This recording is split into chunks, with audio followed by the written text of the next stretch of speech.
Kenaikan harga terjadi pada beras, cabai, dan daging ayam. Beras premium kini bertahan di harga Rp12.000 hingga Rp12.500 per kilogram. Sementara daging ayam dijual dengan harga Rp60.000 per ekor.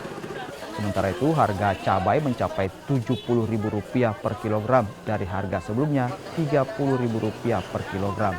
Dan cabai menjadi komoditas tertinggi yang mengalami kenaikan. Naiknya sejumlah bahan pokok ini berdampak pada omset pedagang. Pedagang mengaku sejak harga mengalami kenaikan, pembeli juga sepi. Dulu 30, 40 pengambilan. 30, 40. Sekarang 70. 70, 60, 60. 60 sampai 55 sampai 60. untuk penjualannya bagaimana? Maksudnya? Penjualannya pengeceran 1 kilo berapa? Pengeceran 70. 70 ya. Karena dengan Berarti 2 minggu terakhir naik hampir setengah ya? iya.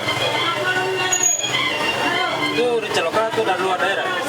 Lokal. Lokal ya? Kalau luar daerah 58.